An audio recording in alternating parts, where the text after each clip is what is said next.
What maybe impressed you when you watched the guys today? Anything jump out to you? No, I mean, it's just good to see them back and performing at the level they're capable of. Obviously, there's a lot of anxiety for those guys coming out. This is the day they've been dreaming about for a long time, and it's always just great to go out there and support them, and I'm glad they were able to go out there and perform the way they were capable of. I know we've talked about it several times, but with Nick, just being able to kind of come full circle and still do this back at home, special to see that from him and his family being here. Yeah, I'm sure it was real special for him to be able to do this in Bryan College Station. A lot of his family's here. To be able to kind of come full circle from where he was as a high school player, a long journey to ultimately get to this point. And so obviously really happy for him, and he's got a long, bright future in the NFL, and so we're excited to watch and support him. You mentioned dropping all the weight. What stood out to you about just the way he's looked differently physically since the end of the season to now? Yeah, we don't see him much. He obviously looks like he dropped weight. I mean, that's good to see, and I think that's part of it. I think when guys get into that next phase of their life and now they're professional, they start to understand taking care of their body a little bit more. As much as we preach it, as much as we talk about it, when we got them, they're still college kids, and then they get to these training facilities and all of a sudden they can't go to Chick-fil-A every day and they can't go to Chipotle every day, and that probably helps a little bit. In your eyes, what makes Shamar Stewart such a talent on and off the field? Yeah, I mean, obviously he's a phenomenal kid. He's been a great Aggie in his 3 years here. He's got unbelievable athleticism and twitch. I mean, that's special, and that's what obviously they're looking for in NFL pass rushers. But I just think the way he's grown and developed, certainly in the last year here with us, and continued in the offseason, and obviously killed it at the combine, and he'll go pretty high in the next month's draft.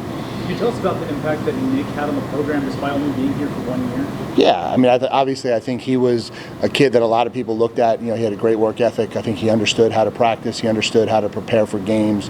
I think he brought a lot of that into our room. Obviously those three guys with Rodas and some of the guys we have coming back formed a really tight connection. And I think he left a mark on where we want to be as a program.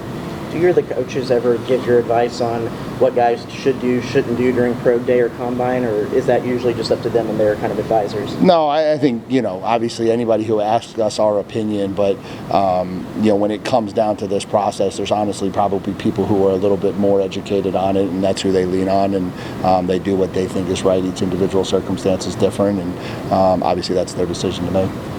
Returners, he had some injuries, but fully healthy. Just what do you think he's kind of capable of at the next level? Yeah, I think he's extremely explosive and powerful. I think you saw that out there in the workout a little bit.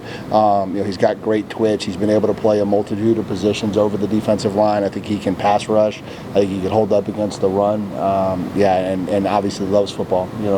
Practices hard, plays hard, prepares the right way, and he's kind of got it all. You talk about the mark of a good program is, having NFL talent coming in and out of here, so 32 teams represented. How important is that to kind of keep that going, move forward, the same type of energy towards that? Yeah, I mean, I think if you want to play in this league, you better have that. I don't know that you can survive playing in this league, trying to be the program we want to be if this isn't what's happening every single year. And so it's good to see. It's good to see everybody out here. And, we've talked at length about our need to build the volume of NFL quality talent we have in this program, and it's got to continue to grow. Last question.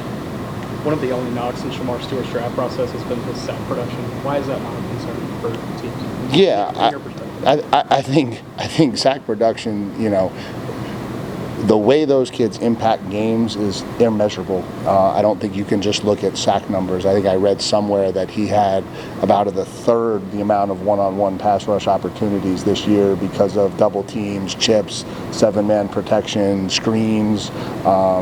People went against those kids with a plan of how to not allow them to impact the game. And so I think, to just pick up a piece of paper and look at production, I don't know that always tells the whole story. I know the NFL sees that. I think if you asked offensive coaches in the SEC the impact those kids had on games, I think they would probably tell you it's a little bit more than just the stat numbers. Awesome. Thank you, guys.